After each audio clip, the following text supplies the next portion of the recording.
Kwa imani tufumbe macho kwa maombi.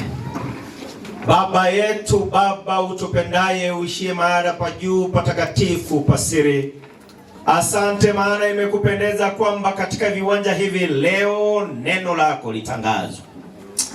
Tumejiuliza swali katika wimbo huu kwamba itakuwaje.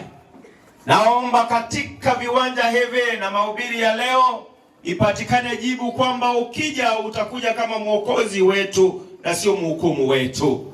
Mungu wetu, kama kunaye aliyekanyaga viwanja hivi kwa kuja tu kushuhudia harusi, akaondoke akiwa amepona kwa jina la Yesu. Wale wote ambao wameungana pamoja nasi kama familia ya Mwembe kwa mara ya kwanza, wote mumekaribishwa tuweze kubarikiwa pamoja kwa jina la Yesu.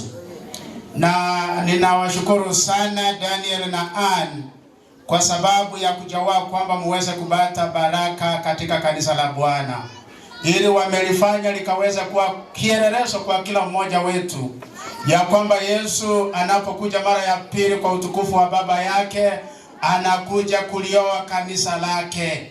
Watakao kuwa na amani pamoja naye ni wale ambaye wamekiri kwamba Yesu ni Bwana na ni Mwokozi wa maisha yao.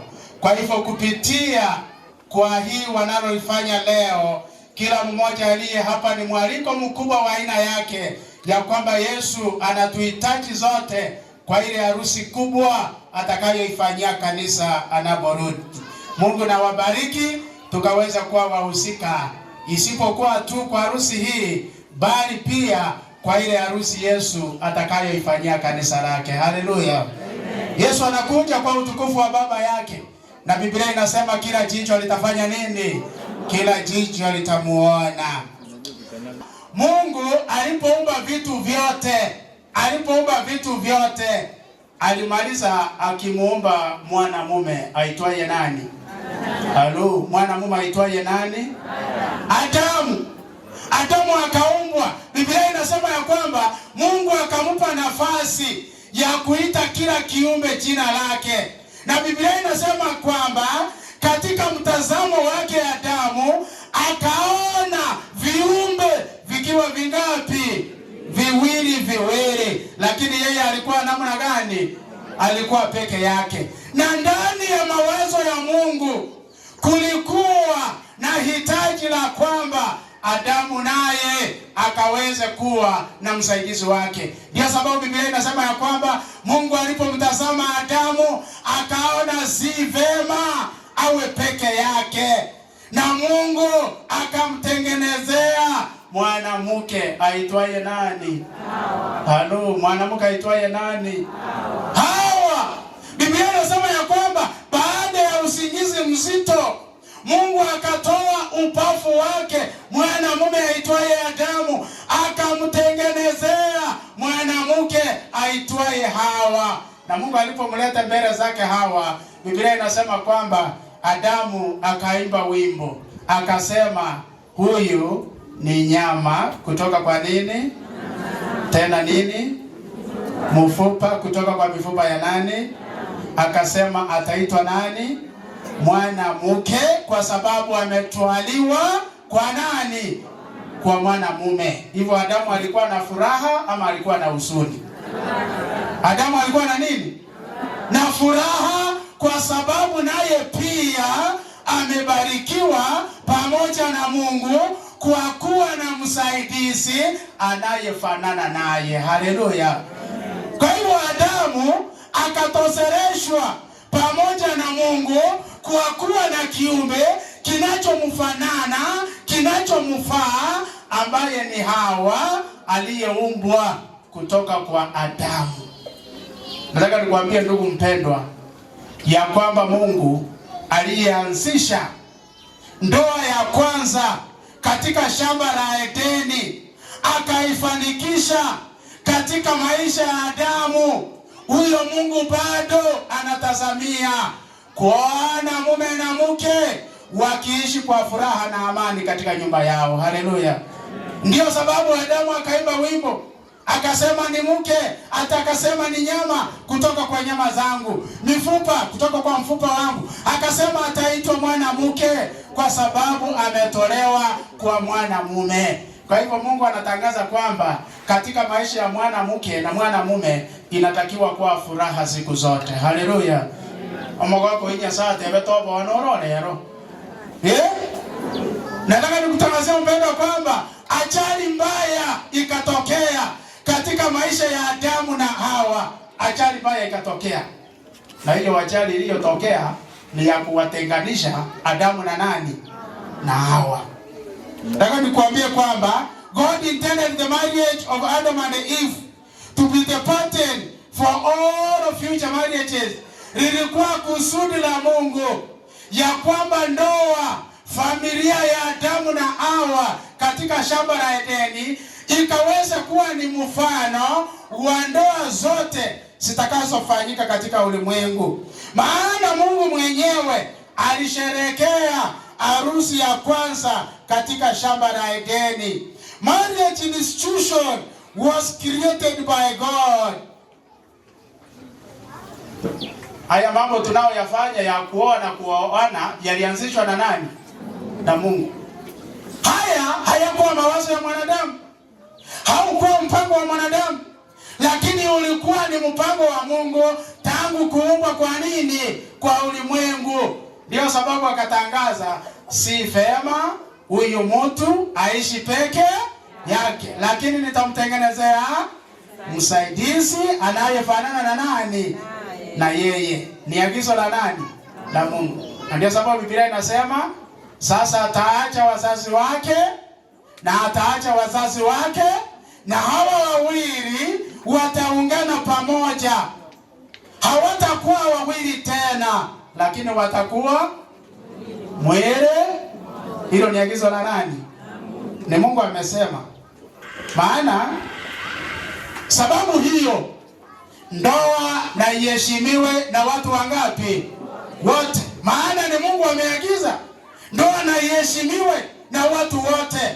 Wale ambao walioana kitambo, ni tangazo kwetu siku ya leo ya kwamba ile ajali ilipotokea katika shamba la Edeni inataka kututangazia kwamba Adamu na Hawa kwa akili zao na mawazo yao wakamfukuza Mungu kutoka kwa maisha yao, wakaamua kujaribu maisha yao bila Mungu. Lakini haikuwa rahisi hivyo. Pakaseni nyasaye kwa somo kimabwabo. Njabete rahisi? Hapana. Maisha yao hayakuwa rahisi, na ndio sababu siku ya leo nitangaza ya kwamba katika kufanikiwa katika maisha ya ndoa na familia, imefika wakati wa kumkaribisha Yesu Kristo ambaye ni jiwe lililokataliwa, lakini sasa ni jiwe la pembeni. Haleluya! Ya kwamba asipokuwepo katika maisha yetu, nataka nikutangazie kwamba hatutakuwa washindi. God never intended anyone to have a weak marriage. Kulingana na tangazo na mpango wake, Mungu hakuhitaji ya kwamba kuwe na shida katika ndoa na familia. His design for marriage should be lifelong, fulfilling companionship. Lilikuwa kusudi lake ya kwamba Adamu na Hawa waishi kwa furaha na amani siku ngapi? Siku zote. Wale mlioana kitambo, mnaishi kwa furaha siku zote? Halo, mnaishi kwa furaha siku zote? Umobasoka nonga hiyo banyole tu. Shida ilitokea wapi?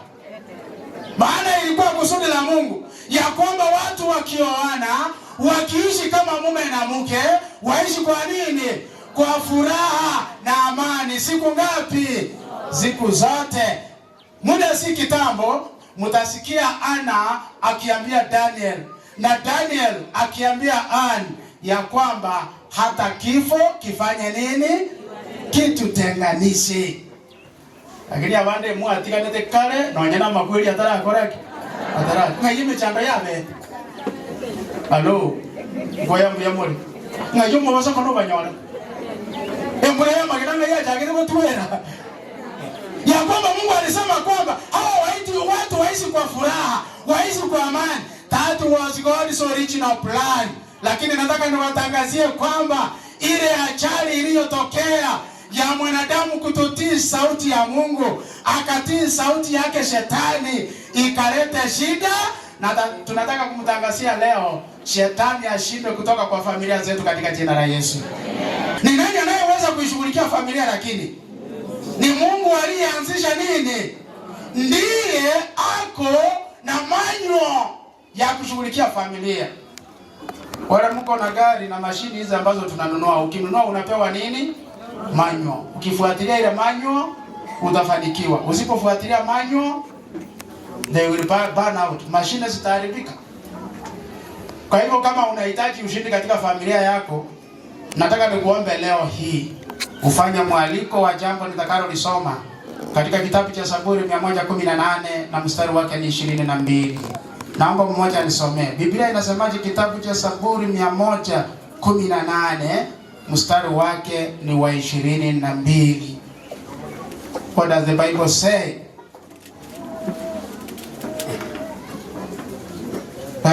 Kitabu cha Zaburi. Biblia inasema jiwe walilolikataa wazi limekuwa jiwe kuu la pembeni. Haleluya. The was rejected by the builders has now become the cornerstone. Bwana asifiwe. Ile jiwe lililokataliwa sasa limekuwa jiwe kuu la nini? La pembeni. Adamu na Hawa katika maisha yao wakachagua kumkataa Mungu, lakini hawawezi kufaulu sasa bila huyo Mungu tena. Wanayemhitaji wakaweza kuwa washindi ni nani? Alikataliwa. He was rejected by human authority. Alikataliwa na uongozi wa mwanadamu. He was crucified by the Roman power. He was mocked by crowds. Jesus deemed divided, yet his resurrection declared that human rejection could not thwart God's plan. Ya kwamba mpango wa mwanadamu haukumaliza mpango wa Mungu katika maisha ya Adamu. Ndiyo, alikataliwa, alisulubishwa msalabani, walimkejeli, akaonekana kwamba ameshindwa, lakini kufufuka kwake kutoka kwa wafu kukatangaza ya kwamba ushindi ni katika Yesu mwana wa Mungu. Haleluya. Victory, ushindi ni katika Yesu mwana wa nani? Wa Mungu. Do you need victory in life? Je, unahitaji ushindi katika maisha yako? Huo ushindi unapatikana kwa nani? Kwa Mungu aliyeumba mbingu na nchi na vyote vilivyomo ndani yake.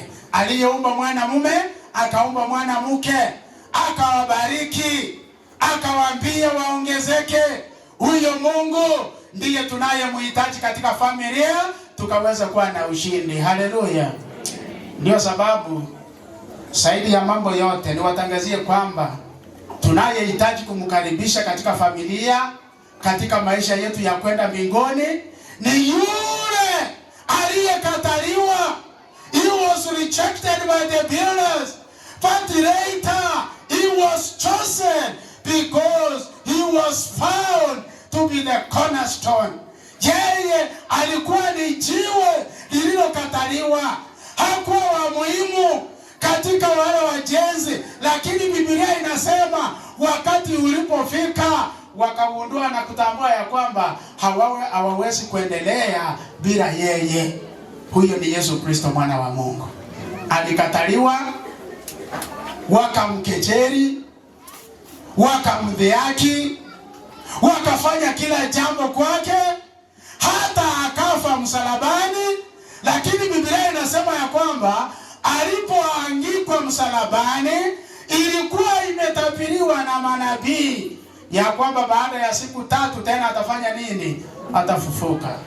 Yeye akashinda dhambi na akashinda mauti. Huyo ndiye tunayemhitaji tukaweze kuwa na ushindi katika familia zetu. Haleluya. Mama yataka familia chinde jiraishi. Mama yataishi. Familia chinde chibekero moika. Ekera Yesu takale tiki. Tayo. Familia chinde okola chiko nyegera. Wakaba moyo chile. Mashini eliyo moike ko rusiwo familia chinde chiko njiyo. Na kile mwache ila lero imbate yabi ngati mashine njingo tokonya kende ujuzi ya mwanadamu na maarifa na hekima yake haiwezi kusaidia kufanikisha ndoa pamoja na familia asipokuwepo Yesu mwana wa Mungu. Haleluya. We need Jesus. Bwana Yesu asifiwe. Mtotagete Yesu. Haleluya. We need Jesus. He was rejected, but now the cornerstone rejected by men became the foundation for the success of our families. Lile jiwe lililokataliwa sasa ni jiwe la pembeni linaloweza kusaidia kuongoa na kuokoa familia zetu zikaweza kuwa na ushindi. Haleluya. Yes. Mungu ndiye aliyeumba ndoa moja na familia. Unamhitaji Mungu ili familia yako ikaweze kuwa na ushindi. Unamhitaji Mungu ili familia yako ikaweze kuwa na furaha. Unamhitaji Mungu ili familia yako ikaweze kuwa na mafanikio. Nataka nikutangazie leo, it is not yet late. Hujachelewa. bado kuna tumaini katika Yesu. Haleluya. Bado familia yako iko na tumaini katika nani? Yesu. Ndio sababu Biblia inatushauri kwamba enyi wanaume wapendeni wake zenu jinsi Kristo alivyolipenda nini? Kanisa, mpaka akatoa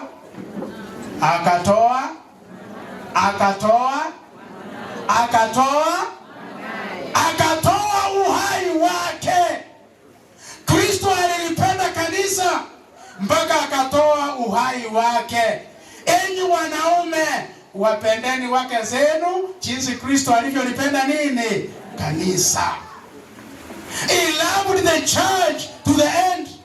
Na ndio sababu karibuni anakuja katika mawingu ya wapi? Ya mbinguni, ili aweze kulioa kanisa tukaweze kuishi kule mbinguni milele zote. Haleluya. He's coming in the clouds of heaven.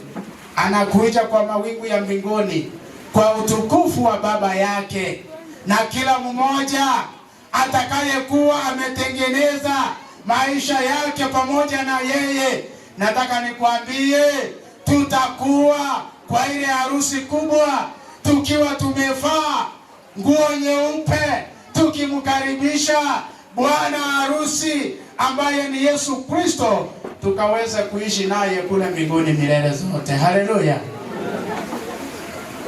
Yesu ngochale abara nyoro molembe amonere mbali ba mochorire buno manene bwobogima naende barabumba akole mase nyangi elia imbabe keruchianga chindabu baswa somoyega bwemanu yengondi Yesu anapokuja mara ya pili.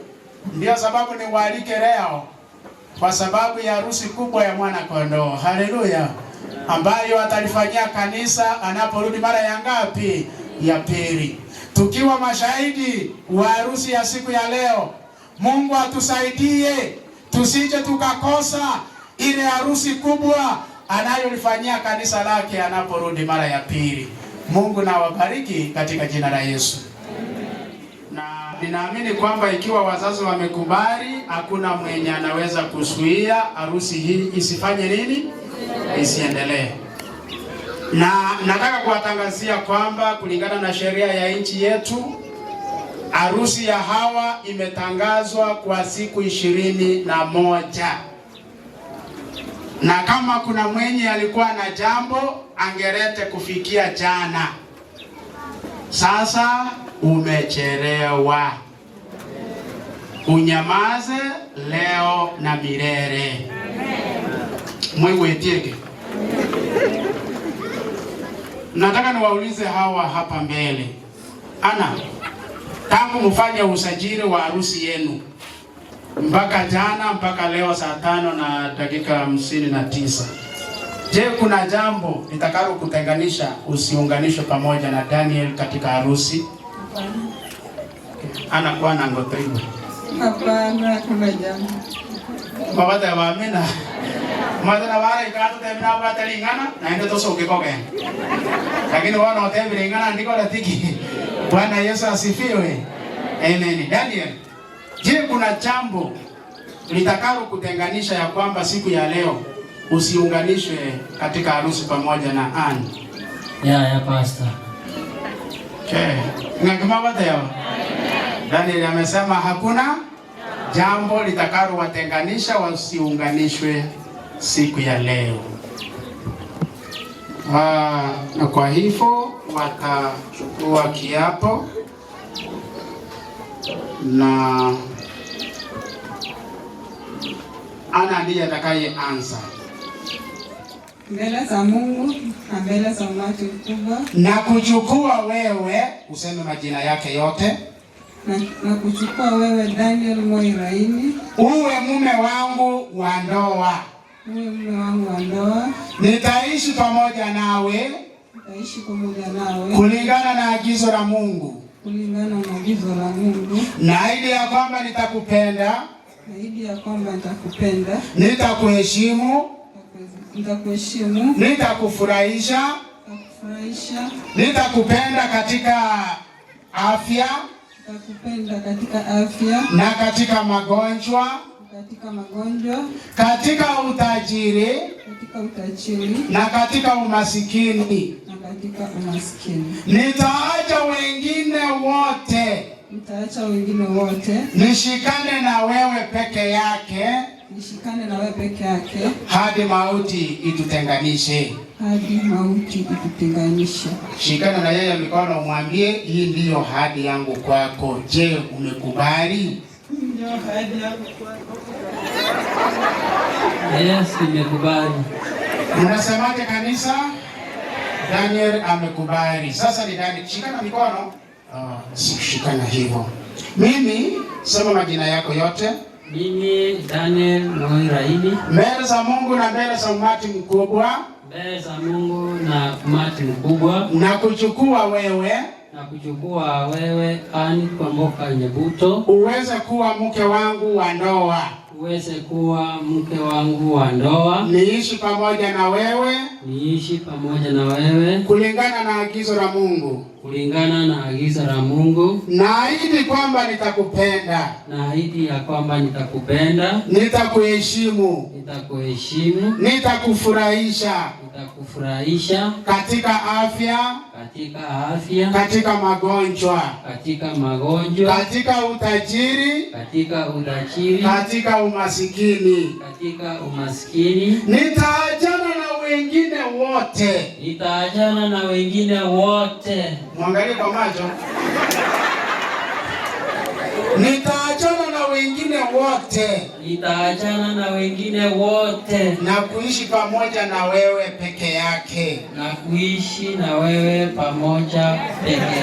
Hadi kifo kitutenganishe. Hii ndiyo ahadi yangu kwako. Kwangu mimi, kwa ile nguvu ambayo nimepewa na kanisa la Waadventista wa Sabato kama mtumishi wa Injili, pamoja na nguvu nimepewa na serikali yetu ya Kenya, ninawatangaza hawa kwa mume na mke. Alichounganisha Mungu, yeyote asitenganishe. Kwa jina la Baba, la Mwana na Roho Mtakatifu. Amen. Kama goti chini.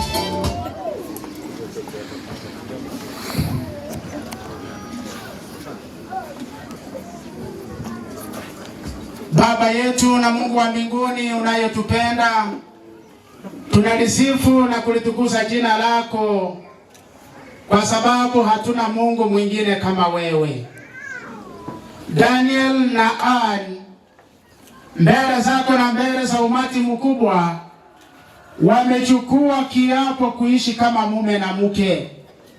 Ninaomba Mungu wa mbinguni uliye na uwezo na mamlaka yote, mwenye tunayemhitaji katika familia zetu, uweze kuwabariki ili wakaweze kuishi kwa utukufu wa jina lako. Uweze kuwalinda na kuwaongoza ili Bwana watakapolifanya jambo lolote kama familia, wapate kibali katika kiti chako cha enzi. Ubariki watoto wao, na ikikupendeza Bwana uwaongezee watoto. Ubariki kazi zao na kupanua mipaka yao. Ubariki mashamba yao. Kazi wanayoifanya Bwana ikaweze kuwatoshelesha, wapate chakula, wapate nguo, wapate mahali pa kuishi, na uwasaidie kuwa waaminifu katika matoleo yako. Uwasaidie Bwana wanapoingia na wanapotoka, wanapolala na wanapoamuka. Sasa tuwalete mikononi mwako. Tunaomba kwamba utusaidie tukaweze kuwa wahusika kwa ile harusi kubwa utakayoifanyia kanisa unaporudi mara ya pili. Wafunge pamoja katika pendo lako. Ni kwa jina la Baba, la Mwana na Roho Mtakatifu. Kila mmoja aseme amina.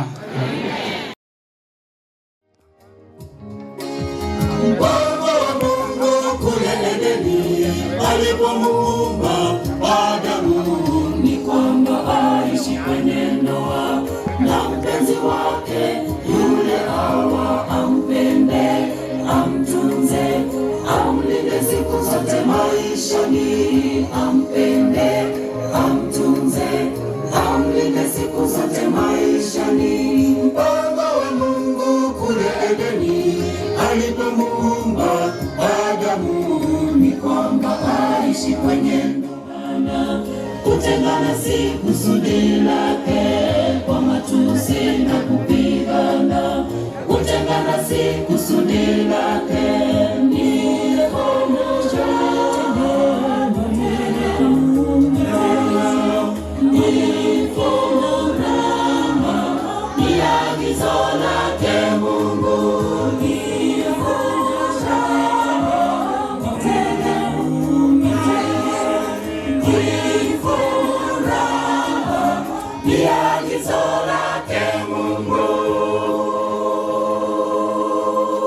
Munasemaje? Asanteni sana. Itakuwa vibaya sana nikiwafungia watoto nje, maana Ani ni mwalimu wa watoto. Watoto kujeni ile kwaya mlikuwa mnaimba.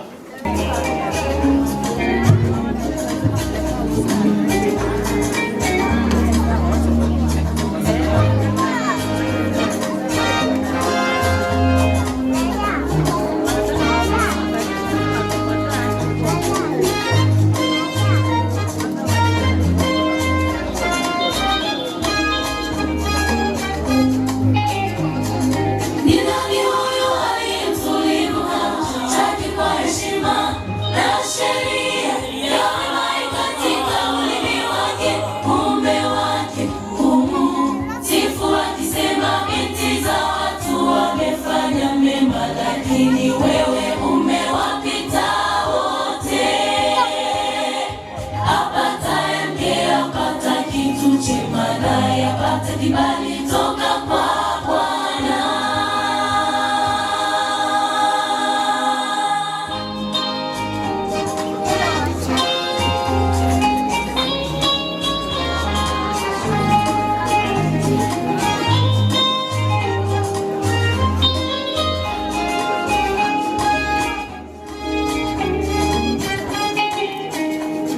Mwanamke alitwaliwa kwenye ubavu wa mwanaume ili alindwe na kuheshimiwa.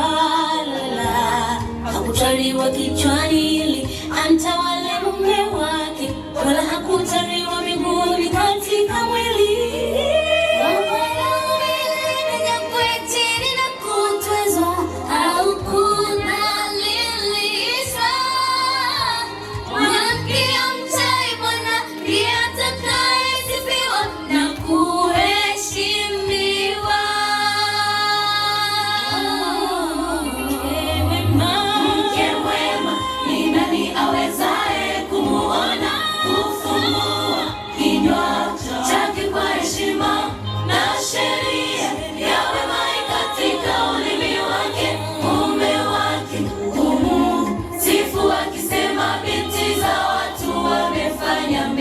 Lakini wewe umewapita wote. Apataye mke apata kitu chema, naye apata kibali toka kwa Bwana.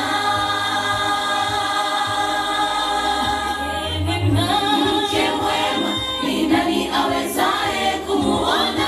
Kufungua kinywa chake kwa heshima na sheria yawe mai katika ulimi wake, mume wake sifu akisema binti za watu wamefanya mema, lakini wewe umewapita wote. Apataye mke apata kitu chema, naye apata kibali toka kwa Bwana.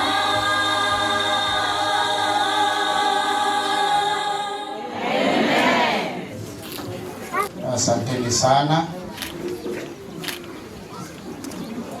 Asanteni sana. Sasa tuone Ani ataiweka wapi, ndipo tukisubiria hayo mengine.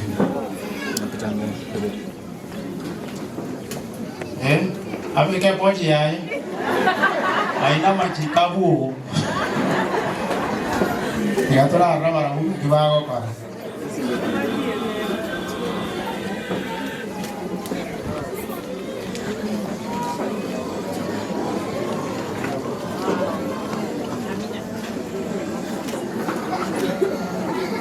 Asanteni sana. Mnasemaje?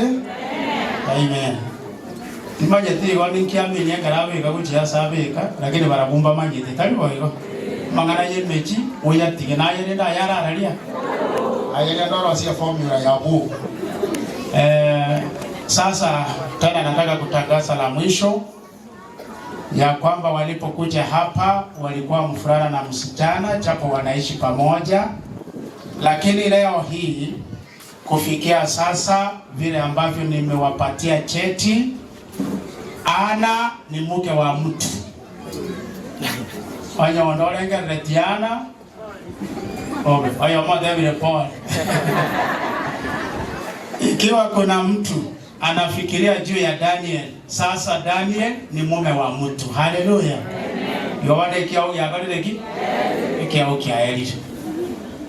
Yona batangasile kwamba hawa sasa ni mume na mke, na alichounganisha Mungu yeyote asifanye nini? Asitenganishe. Kwa jina la Baba, la Mwana na Roho Mtakatifu, kila mmoja aseme amina. Kwa kiti kile cha enzi, kaketi mkono wa kulia Mungu, kuwashinda malaika, mababa ya makao mengi, sote tutakuwepo. Mababa ya makao mengi, sote tutakuwepo.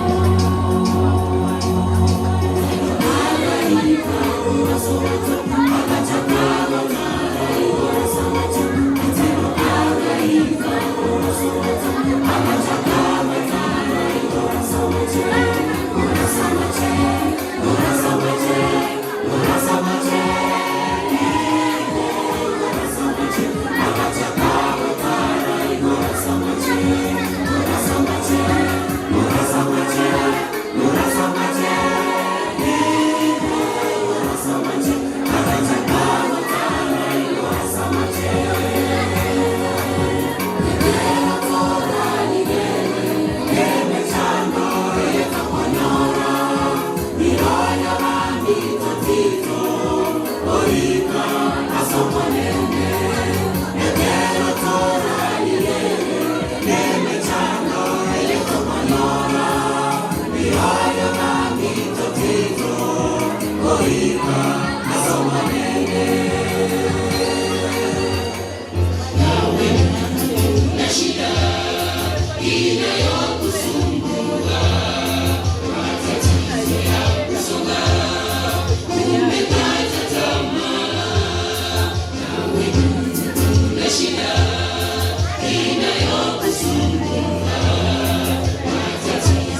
shall die in the time when lives are going down.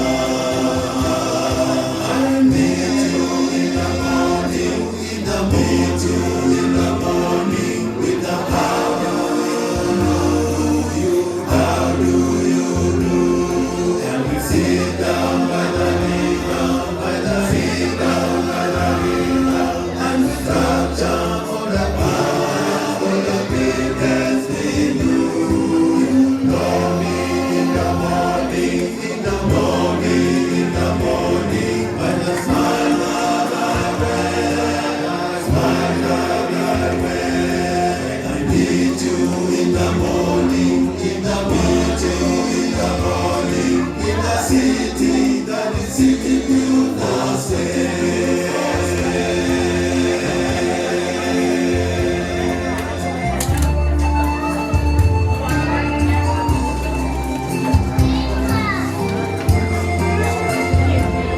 I will meet you in the morning at the end of the way, on the streets of the city of God, where we all can be together and be happy for time, when the east and the edges are gone. I'll meet you in the morning, meet you in the morning with the how do you do?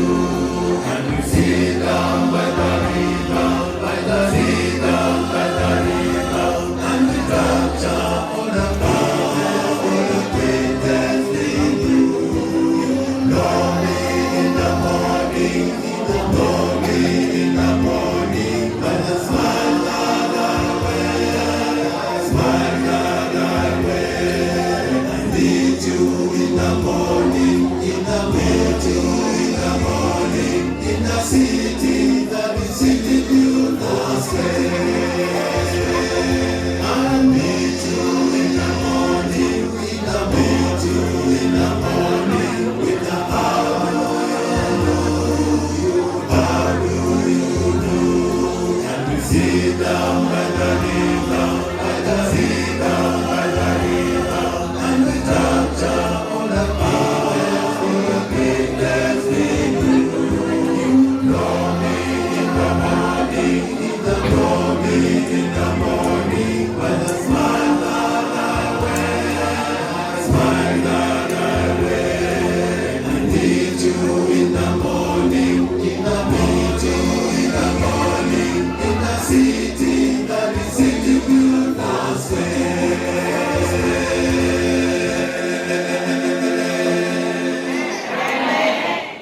Wapendwa, mbingu iliketi wakati mwanadamu aliasi. Nani atakayeshuka chini amuokoe mwanadamu? Hakuna aliyejitolea ila Masihi Yesu, mwana wake Mungu. Kaacha enzi yake akashuka. Upendo wa agape, upendo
Asante sana. God bless you. Unasemaje? mpenzi, kipenzi cha roho yangu, ndiyo huyu hapa leo, namtambulisha kwenu. Uko single, yuko wapi? Uko single, yuko wapi? Yuko wapi? Je, uko single? Uko single? Yuko wapi?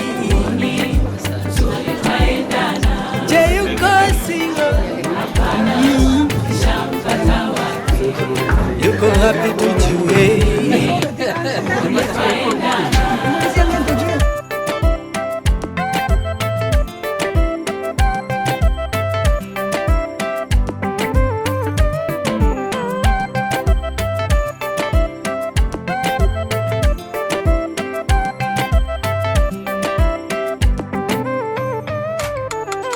Nishike mkono kipenzi, kwangu wewe ndo kila kitu, na leo ndiyo siku yetu.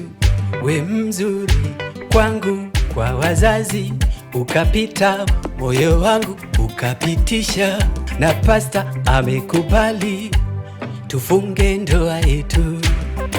Ona tupendeza, tukitembea pamoja, tuimbe pamoja na tufurahi pamoja. Ona hata watu wote mekusanyika hapa kutuweka pamoja, tuje tuishi pamoja. Uko single? Hapana, tunataka tujue yuko wapi? Uoni mzuri twaendana. Je, uko single? Hapana, uko single? Yuko wapi na tujue leo? Uoni twaendana. Je, uko single? Hapana, uko single? Yuko wapi? Uoni mzuri twaendana. Je, yuko single? Hapana, kishampata wake. Yuko wapi tujue? Uoni twaendana.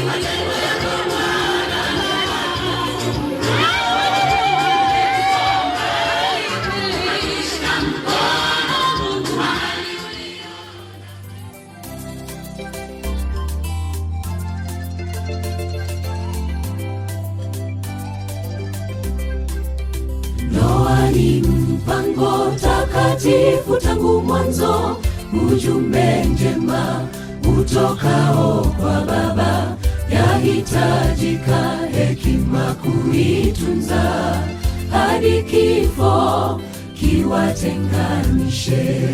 Ndoa ni mpango takatifu tangu mwanzo, ujumbe njema utokao kwa Baba, yahitajika hekima kuitunza, hadi kifo kiwatenganishe. Mke si kidude cha kujaribu miguu yako, mume si kipaza sauti cha kupigia kelele. Mpendaneni, msichokozane, amani ya Bwana iwe